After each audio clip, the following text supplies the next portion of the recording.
That 1930s guy here, and I am at an old abandoned road. It used to be part of Comac Road, which is just to the west of where I am. But this is an abandoned part that used to be very busy. Now it is encroached by vegetation on both sides of the road, as you can see. And you ask yourself, why did they abandon this road? Why is it in the middle of the woods? Well, there used to be a gigantic psychiatric establishment here. Actually, the remnants of it are still just around the corner. The Pilgrim Psychiatric Center. There's just a couple buildings left, but it used to be one of the biggest in the whole country. At one point in the 50s, there was over 30,000 patients at this hospital. And they took down a lot of it. Some of it they made it to a community college. Some of it's this preserve here.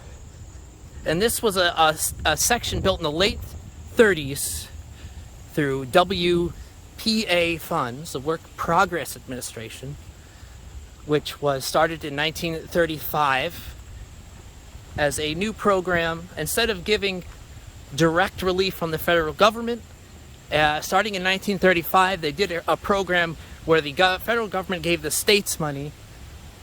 Here's another intersection of a road, abandoned. Gave the states money to make programs for themselves.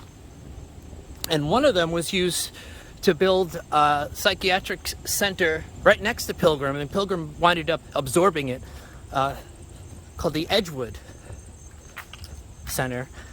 And it was humongous, really tall structure. It was demolished in 1989 because it was structurally unsound. And after they demolished it, they made the land around it a preserve here. And the road that used to drive past it, there's actually between Pilgrim and Edgewood. This road right here remains. It used to be filled with cars, but there's a lot of relics here. It's a really interesting spot. It was built in the 30s. I believe it wasn't actually fully completed until 1942, and it was originally used for post-traumatic stress patients from World War II. But after the war, they gave it to Pilgrim. And we're going to look at some really interesting stuff here today. And I'm going to talk about the New York Parkway system a little bit. And visit another abandoned psychiatric place. So stay tuned. It's going to be interesting. This empty area here is where the Edgewood building used to be before they tore it down in 1989. It's definitely, I mean, you could see in overhead images that there's a big gap in the middle or towards the edge of this park. And if you look at old maps, this is where the building was.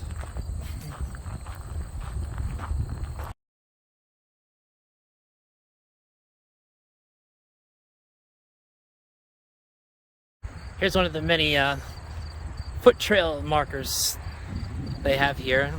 Bike trails also, and that's what this park has now become. It's very easy to walk around and not even know the history, all the history that was in this park. Even Bigfoot comes here.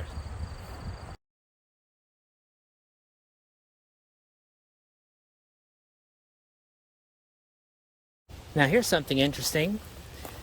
Here's the old railroad track. I used to come here. It was a spur off the Long Island Railroad, which isn't that far away to the south, at least the main Ronkonkoma Penn Station line. And you can see the old ties here. Look at that. Rail. Now that is pretty cool.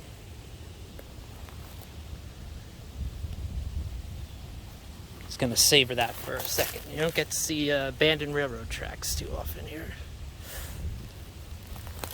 Yeah, this used to connect to the Edgewood Center. There was another one that connected to the Pilgrim Center, so they could get in supplies, because roads weren't all that excellent in the first half of the 20th century. They improved a great deal after World War II, but at first you needed connections like this to bring in a lot of bigger material. Here's a old pole that fell next to these abandoned railroad tracks. You could see used to be something hanging on there. Not sure if this was lighting or for some kind of switch, or could be anything. I'm not a railroad expert, but this is definitely used to be alongside for sure.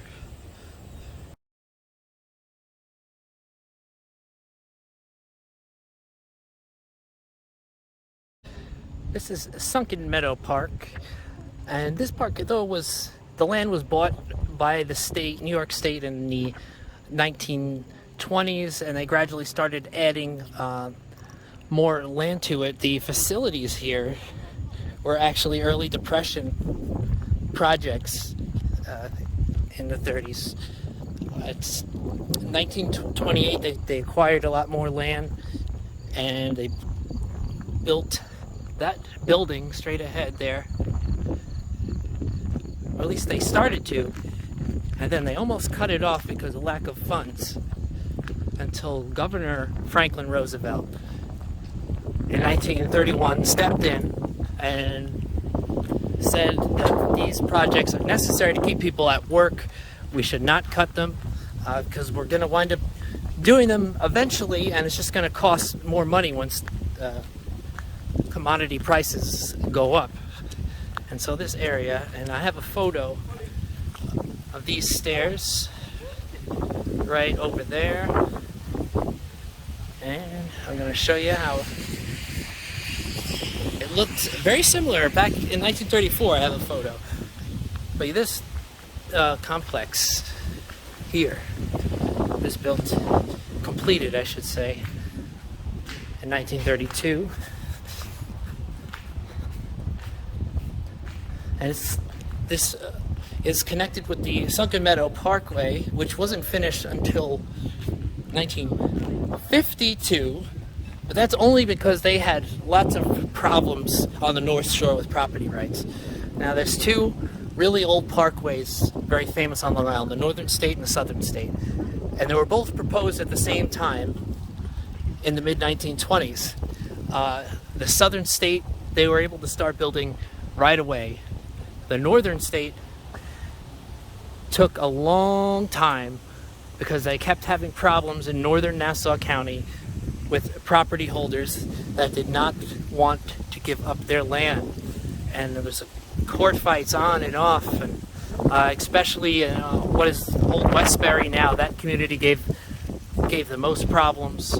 They actually tried to sue Robert Moses for, they said he was for defamation and, you know, for bad mouthing what they were doing, and it was a whole mess. So construction on the Northern State didn't start until the 1940s, and so they weren't able to build this Sunken Meadow connection until then. There were still roads here, it just wasn't a parkway. It took a little longer for people to get here. But this beach actually was, on Long Island, was the second most popular destination, according to statistics, in the 1930s, behind Jones Beach. And this is the North Shore Beach, and you know, North Shore Beach is a little smaller, not as much waves, but it was such a nice facility. They said there was about an average of 53,000 people came here, at least in 1934 on the weekends, making it the second most popular beach or park on Long Island, Nassau Suffolk County. So that's interesting, yeah?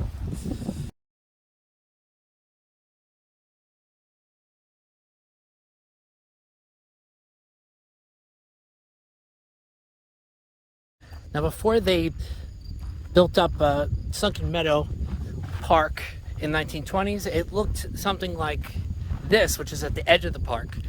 It was just kind of marshland, tidal basin, and a row of beach in front of it.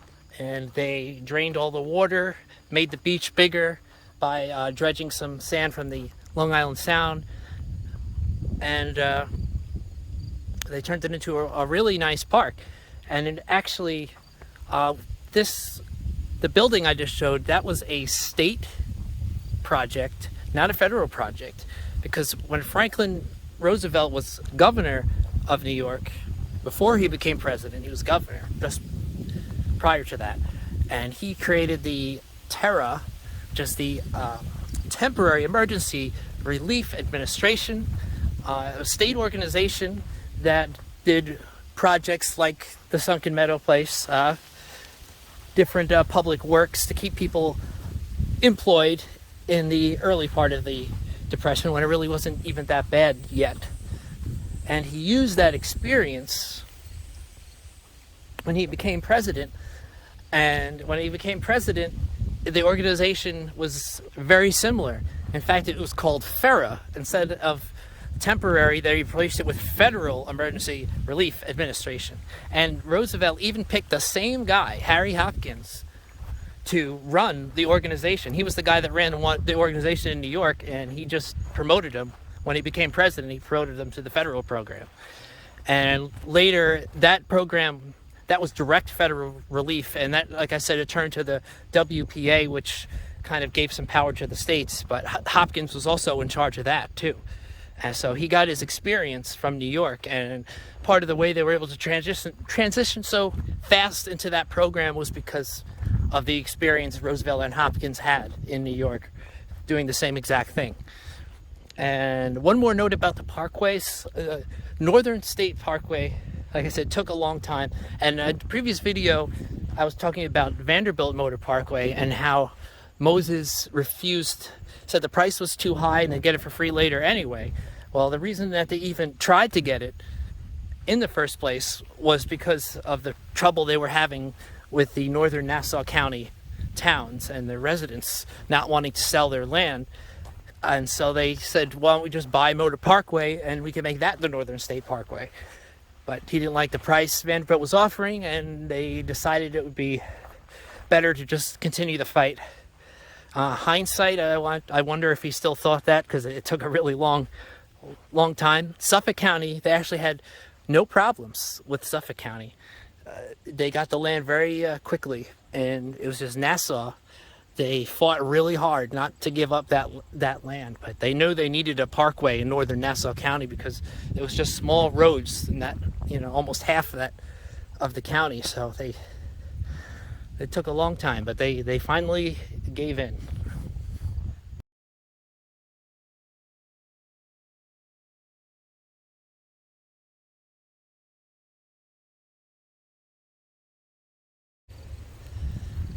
Now in the Kings Park Asylum location, closed in 1996.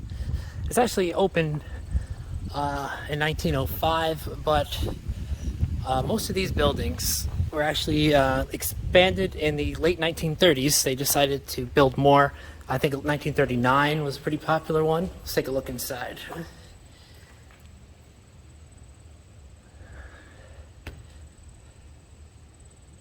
Pretty creepy, huh? Be a great place to spend Halloween night. But yeah, these buildings are all still here. I guess they look pretty strong, so they don't have to blow them up like the Edgewood place. But this was another very big asylum. They had a lot of these in the 30s and earlier, just for generally unsavory characters who weren't necessarily criminals. I mean, they put all kinds of different people in here. Alcoholics, child molesters, just anyone who they thought was a danger to society but didn't have any crime to charge against them.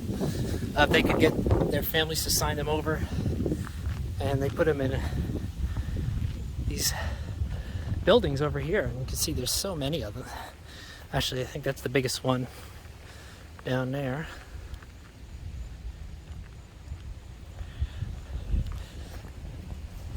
But I think 1939, if I'm not mistaken, was the big expansion year. So I think most of these buildings were built around there. There was some movies filmed here also, I believe. But see those big gaping holes in the roof. That's interesting. But if you look in the woods next to these buildings, you see even more interesting little relics here and there.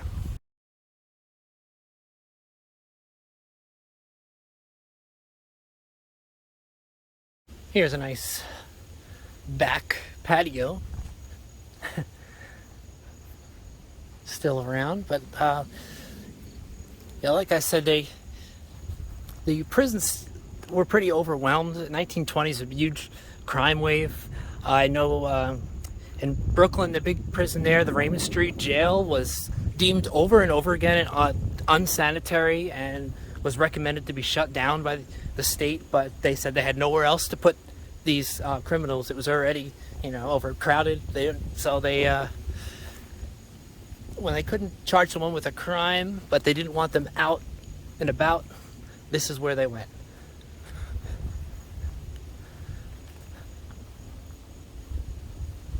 And they were great, many of these.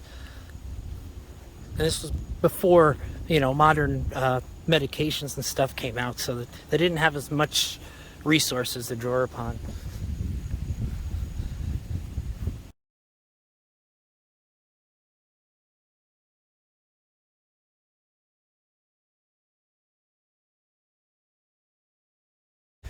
And all around here you can see relics everywhere in these woods next to it. Here's some stairs leading to nowhere. Cement pillar. Looks like this used to be some kind of structure. Maybe like a beach house or something. The beach is not too far. But yeah, look at that. There's a wall right there. That used to be a wall to whatever was here. But yeah, it's very interesting to take a good look around here.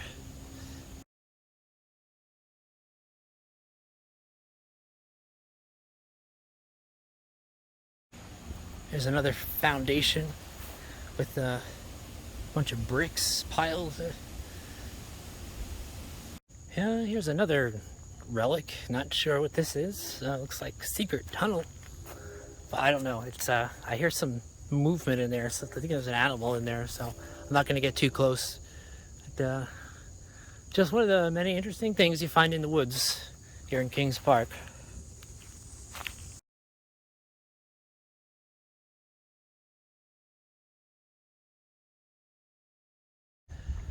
I'm going to end today's video with a nice look at the mouth of the Nessequag River emptying into the Long Island Sound over there, and some kind of a nice old pipe structure here on the beach. That looks like it's been there for a while, but kind of leads to nowhere. But I know it could have something to do with the Kings Park Sanitarium, which is right behind these trees. I just want to end a final note that medical history isn't necessarily my expertise. I'm not really sure how these giant sanitariums faded out of existence gradually. I know a lot of them peaked in the middle of the century, in the 1950s. But, back then they didn't have the medical knowledge we have today. Psychology, psychiatry was still really in its infancy. They really do nothing compared to what they know today. And so don't be too harsh in judging them for making these institutions and forcing people to live there. I mean, it wasn't nice, but they were still trying to come up with better ways to help the mentally ill and people who needed help.